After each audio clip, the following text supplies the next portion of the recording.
तो गाइस क्या टॉपिक है हमारा? टॉपिक है potential energy.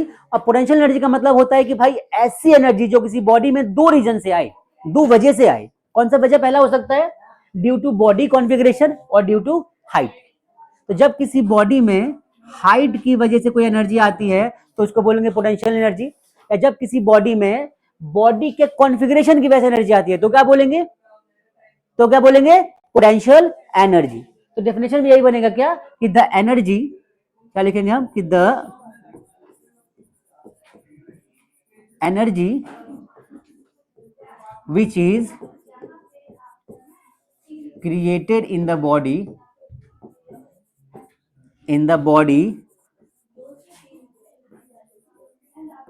Due to its body configuration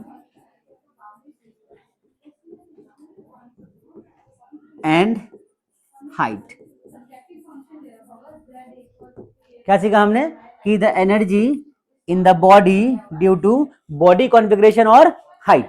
example की बात करें अगर तो ये बॉडी हमारे पास है, ये बॉल रखी है हमारे पास, ठीक है। ये बॉल जो है बच्चों देखो ग्राउंड पर रखा है, मान के चलो। तो इसके अंदर इसको, ये तो बहुत हल्की है, ये हमारे पास बॉटल है और मान लो पानी भरा हुआ है इसके अंदर, तो अच्छा खासा वेट इसके अंदर होगा।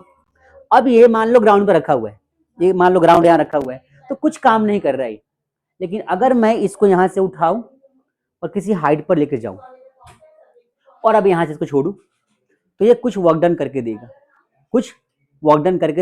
कुछ काम कर सकता है। काम क्या कर सकता है? तो भाई ये हो सकता है कि लिफ्ट को उठाने में हेल्प कर दे। हाइड्रोलिक लिफ्ट होता है, ब्रेक लगाओ, होता है ना, जैसे मान लो कि ब्रेक को हम प्रेस करते हैं तो बॉडी रुक जाती है, एनर्जी। तो इसको ऊपर लेके जाओ, छोड़ो यहाँ से, तब ये कुछ वर्क करके हमें दे सकता है। मतलब कि हाइट आने की वजह से क्या आ गई, इसके अंदर एनर्जी आ गई। ऐसे बहुत सारे कॉन्सेप्ट और भी। एग्जाम्पल की बात करते हैं तो मान लो स्प्रिंग है हमारे पास। क्या हमारे पास स्प्रिंग है? नॉर्मल कंडीशन में स्प्रिंग हमारा ऐसा रखा हुआ है। अब हमने क्या कर दिया, स्प्रिंग को टच किया ऐसे, अब छोड़ो, एकदम से भागेगा एनर्जी स्प्रिंग छोड़ने की वजह से। तो ये भी एक वर्क डन, इसका एग्जांपल है किसका?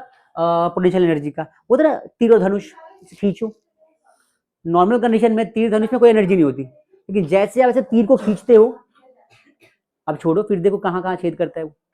आई बात समझ में? तो उसके अंदर एनर्जी आ गई। तो बेसिक सा कॉन्सेप्ट क्या है कि एनर्जी अगर बॉडी कॉन्फ़िगरेशन को चेंज करे, किसी बॉडी के कॉन्फ़िगरेशन को अगर हम चेंज करते हैं, उसमें अगर एनर्जी आती है तो that is called potential energy. Height की वजह से एनर्जी आती है, that is called potential energy. तो ये जो पोटेंशियल एनर्जी हमारा है, ये बेसिकली हमें तीन टाइप का पढ़ना है। कौन कौन सा? ध्यान से सुनो। तो पोटेंशियल एनर्जी की अगर हम बात करेंगे बच्चों, तो पोटेंशियल एनर्जी जो हमारी होगी ये हमें तीन टाइप की पढ़नी है। कौन कौन सी पढ़नी है?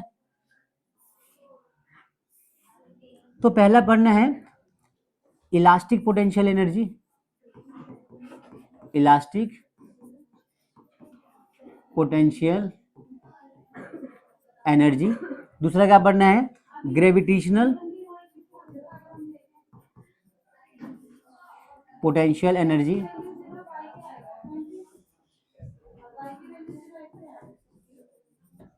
और तीसरा पढ़ना है हमें कौन सा? तो तीसरा हमें पढ़ना है कि इलेक्ट्रोस्टैटिक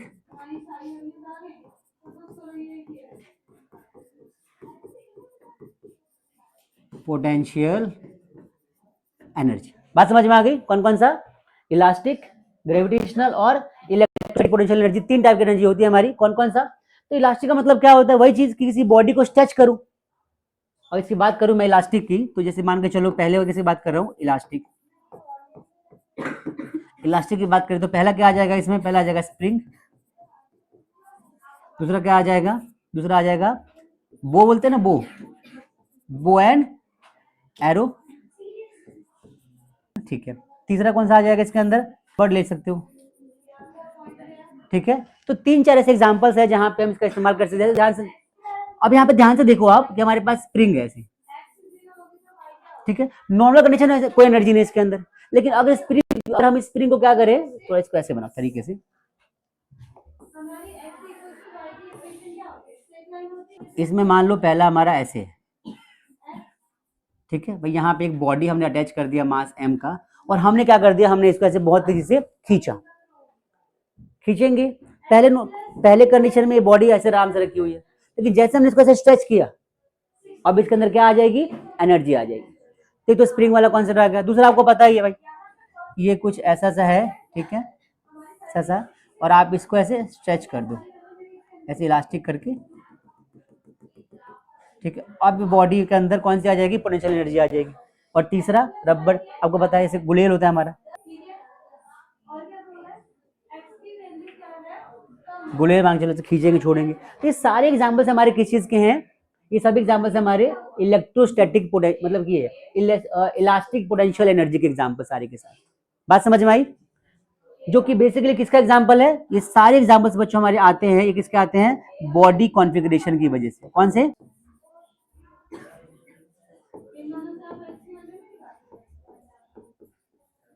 बॉडी कॉन्फ़िगरेशन की वजह से, जो कि पहले बोला था। बात समझ में आई सबको? दूसरा केस हमारे पास कौन सा है, ग्रेविटेशनल पोटेंशियल एनर्जी। ये हमारे सिलेबस में है, इसको हम बारीकी से पढ़ेंगे, तरीके से पढ़ेंगे बच्चे। ये हमारे सिलेबस में अच्छा खासे तरीके से है, इसको पढ़ना हमें। ये और ये सिलेबस में हमारे नहीं है, सिलेबस के बारे में एग्जाम्पल समझा रहा हूँ मैं इसका। आई बात समझ में? ये समझ में आ गया? इसका देख लो, इलेक्ट्रोस्टैटिक की अगर मैं बात करता हूँ बच्चों, इलेक्ट्रोस्टैटिक की, तो ध्यान से देखो, इलेक्ट्रोस्टैटिक पोटेंशियल एनर्जी क्या मतलब होता है इसका। जैसे सपोज करो आपके पास एक यहाँ प्लस का चार्ज है और दूसरा प्लस का चार्ज यहाँ पर है, तो दो जब पॉजिटिव चार्ज होंगे ना, तो क्या करेंगे दूसरे को, ये रिपेल करने का काम करेंगे। क्या करेंगे, ये रिपेल करेंगे। और अगर नेगेटिव चार्ज होगा, पॉजिटिव से मिलेगा, तो क्या हो जाएगा, इनके बीच में अट्रैक्शन फोर्स लगेगा। तो इनके बीच में जो फोर्स लगता है, उस फोर्स की वजह जो एनर्जी आती है, उसको बोलते हैं पोटेंशियल एनर्जी। कौन सा एनर्जी बोलते हैं, इलेक्ट्रोस्टैटिक पोटेंशियल एनर्जी। जैसे कि मान के चलो आपके पास मैग्नेट है, यहाँ पे ऐसे रखा हुआ है, इसका नॉर्थ पोल है और साउथ पोल है। दूसरा मैग्नेट यहाँ पे और रखा है बगल में इसके, और इसका तो दो पोल है, यहाँ भी साउथ पोल नॉर्थ पोल। तो आप क्या देखोगे कि ये वाला मैग्नेट इसको रिपेल करेगा, यहाँ पे क्या करेगा, रिपेल करेगा। तो रिपल्शन फोर्स लगेगा इनके बीच में। ये जो रिपल्शन फोर्स लगता है, इसकी वजह से एनर्जी आती है बॉडी में, वो कौन सी एनर्जी होगी, that is called electrostatic potential energy. तो क्या लिख सकते हो, ड्यू टू चार्ज, और क्या लिख सकते हो, ड्यू टू मैग्नेट्स। ठीक है भाई, तो ये कुछ बेसिक से एग्जांपल्स हैं इनके, कि मैग्नेट्स की वजह जो एनर्जी हमारी आती है, चार्ज की वजह से आती है। ये सारे एग्जांपल्स हमारे किसके हैं, इलेक्ट्रोस्टैटिक पोटेंशियल एनर्जी के। क्लियर हो गया सबको? एक चार्ज दूसरे को रिपेल करता है। सुनो मेरी बात ध्यान से। अब ऐसे प्लस प्लस का चार्ज है, क्या यहाँ पे प्लस प्लस का चार्ज है, जो प्लस का चार्ज है, तो क्या लिखोगे, सेम चार्ज जो होता है बच्चों, सेम चार्ज क्या करता है, सेम चार्ज करता है रिपेल, मतलब कि दूर भगाता है। ऑपोजिट चार्ज क्या करेगा, तो ऑपोजिट चार्ज क्या करेगा बच्चों, ये करेगा अट्रैक्ट। तो ऑपोजिट चार्जेस बेसिकली अट्रैक्ट करने का काम करते हैं, और जो सेम चार्जेस है क्या करते हैं, रिपेल करने का काम करती है। आपको ध्यान में रखना है, आपके लिए इंपॉर्टेंट है। और जब भी कोई बॉडी अट्रैक्ट होती है या रिपेल होती है, तो उनके बॉडी में क्या आता है, तो बॉडी में फोर्स आता है, एनर्जी आती है। उस एनर्जी को हम बोलते हैं क्या, इलेक्ट्रोस्टैटिक पोटेंशियल एनर्जी। क्या बोलते हैं, इलेक्ट्रोस्टैटिक पोटेंशियल एनर्जी। सबको क्लियर हो गया यहाँ तक, श्योर है? अब पढ़ते हैं लास्ट टॉपिक, जो कि इंपॉर्टेंट है हमारे सिलेबस के हिसाब से है। मैंने सिर्फ इनके एग्जांपल्स बताए हैं, क्योंकि एग्जांपल्स ही आपके सिलेबस में एग्जांपल्स भी नहीं है, मैंने एक्स्ट्रा बता दिया आपको। ये इलेक्ट्रोस्टैटिक वाला टॉपिक जो है आपके सिलेबस में नहीं है बच्चों, बस एग्जांपल भी सिखा दिया। इलेक्ट्रिक पोटेंशियल भी नहीं है, लेकिन ये जो है, ये वाला तीसरे वाला कौन सा पढ़ेंगे हम, ग्रेविटेशनल पोटेंशियल एनर्जी, हमारे सिलेबस का पार्ट है। टॉपिक का नाम क्या रहेगा, ग्रेविटेशनल पोटेंशियल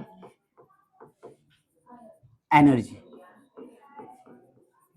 ठीक है भाई, क्या लिखेंगे शॉर्ट में इसको, यू। क्या लिखेंगे शॉर्ट में इसको, यू। यू मतलब कि ग्रेविटेशनल पोटेंशियल एनर्जी, यू मतलब ग्रेविटेशनल पोटेंशियल एनर्जी। ठीक है, बड़े आगे ध्यान से देखो। तो सबसे पहला काम ये करते हैं कि हमारे पास एक बॉडी कंसिडर करते हैं। सपोज करो कि हमारे पास एक बॉडी है बच्चों, तो बॉडी को हम यहाँ नहीं लेना है, तो बॉडी को यहाँ लेंगे। पूरी बात समझना, बहुत इंपॉर्टेंट कॉन्सेप्ट है ये। फिल करते हैं इसको इस बॉडी से, ऐसे कर दें, दिख रहा है, कलरफुल कर दे। ठीक है, अभी जो बॉडी है बच्चों, ये बॉडी कहाँ रखी है, तो किसी ग्राउंड पर रखी हुई है। ये ग्राउंड है मान के चलो,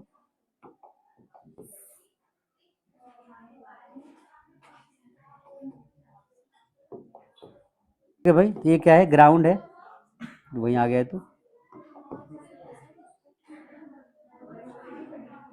तो मान लेते ग्राउंड है, और ग्राउंड पे हमारे पास एक बॉडी रखी हुई है, और इस बॉडी का जो मास है, मास m, क्या है, बॉडी का मास आ गया। अब इसको ऐसे समझो कि हमारे पास जैसे मान चलो कि भाई कुछ सामान, बैग है, बैग किसी के पास, बैग दे दो, ये बैग है बच्चों, मान के चलो, ठीक है, ये बैग है, ये बैग यहाँ रखा हुआ है, या कोई भी सामान यहाँ रखा हुआ है, अगर हम इसको ऐसे उठा के ऊपर लेके जा रहे हैं, कुछ वर्क करेंगे इसके ऊपर, करेंगे वर्क, और ये जो वर्क करेंगे ना, इसी वर्क को हम बोलते हैं ग्रेविटेशनल पोटेंशियल एनर्जी। मतलब इसी वर्क की वजह से जो एनर्जी, देखो अब समझना, थोड़ा सा रिलेट करना, एक बॉडी यहाँ रखी हुई है, तो कुछ काम कर रही है क्या ये बॉडी? क्या ये बॉडी कुछ भी कर सकती है? परफॉर्म अभी नहीं कर सकती, क्योंकि बॉडी सिर्फ रखी हुई, रेस्ट पर है। अब इसको उठाया हमने, उठा के ऊपर लेके गए, तो हमने जब इसको उठाया है, इसका मतलब हमने इससे कुछ काम किया, वर्क डन किया। तो हमने जो वर्क किया, that work converted into kinetic energy, potential energy, और ये एनर्जी क्या करेगा, अब कुछ काम कर सकता है, नीचे गिरेगा तो वर्क करने के लिए हम क्या करेंगे, इसको यहां से उठा के यहां तक लेकर जाएंगे। कहां लेकर जाएंगे? तो मान लो हमने इसको उठाया यहां से यहां पर ले गए, ठीक है, पूरी बात समझना ध्यान से।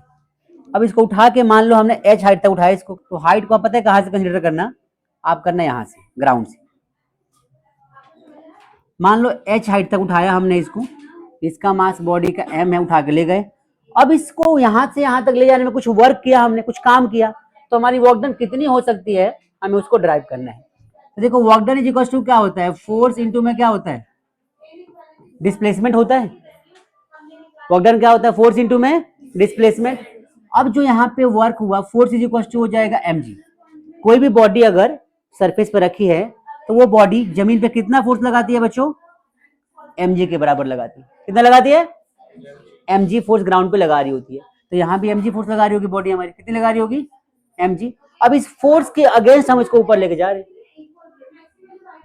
फोर्स कहां लग रहा है, नीचे, और हमने वर्क डन कहां पे किया है, ऊपर। बात समझ में आ रही है? बॉडी पे फोर्स कहां लग रहा है, नीचे की तरफ, हमने कहा बॉडी को लेकर गए, बॉडी को ऊपर, तो वर्क डन हमने ऊपर किया, फोर्स लग रहा है नीचे। तो डिस्प्लेसमेंट यहाँ पे हमेशा क्या आता है बच्चों, डिस्प्लेसमेंट हमेशा यहाँ पे क्या आता है, 180 के बराबर आता है। डिस्प्लेसमेंट यहाँ पर नेगेटिव आता है हमेशा। बॉडी का सुनो पूरी बात, एक बॉडी है, बॉडी अपने आप को नीचे लेकर जाना चाहती है, और हम बॉडी को कहां लेकर जा रहे हैं, ऊपर। देखो तुम देखो, ये बॉल है, छोड़ दिया, कहां जा रहा है बॉल, किसकी वजह से जा रहा है, ग्रेविटी की वजह से जा रहा होगा। एक बॉडी यहाँ पे रखी है, तो ग्रेविटी की वजह से बॉल नीचे गिर रहा है, लेकिन we are just pulling this ball up, ऊपर लेके जा रहे हैं। तो ग्रेविटी के अगेंस्ट काम कर रहे हैं ना हम लोग यहाँ पे, तो इसीलिए mg हो जाएगा, g हम माइनस का था हमेशा याद रखना, इंटू में डिस्प्लेसमेंट क्या लिया हमने, h। तो जो हमारा वर्क डन यहाँ पर होगा बच्चों, हो जाएगा mgh के बराबर। वर्क डन क्या हो जाएगा, mgh, और तुम माइनस का लगा सकते हो। तो यहाँ पे जो हमने वर्क किया, that work is equal to mgh, and that is equal to potential energy, that is equal to potential energy. तो यही आपका पोटेंशियल एनर्जी का फॉर्मूला आ गया, क्या, mgh। और याद रखना कि बॉडी अगर नीचे आ रही है तो ये वैल्यू पॉजिटिव होती है, बॉडी ऊपर जा रही है तो वैल्यू क्या आएगी, नेगेटिव आएगी। बॉडी अगर हमारी ऊपर जा रही, वैल्यू कैसी आएगी, नेगेटिव आएगी। आई बात समझ में, क्लियर सभी को, यस और नो? तो पहली बात तो ये क्लियर हो गया आपका, ठीक है। अब ध्यान से सुनो, ये हमारा वर्क डन आ गया, ये हमारा एनर्जी आ गई, और यही जो वर्क डन हमने किया, ये वर्क डन एनर्जी में कन्वर्ट हो जाती है। तो लिख सकते हो क्या, कि work done on the body is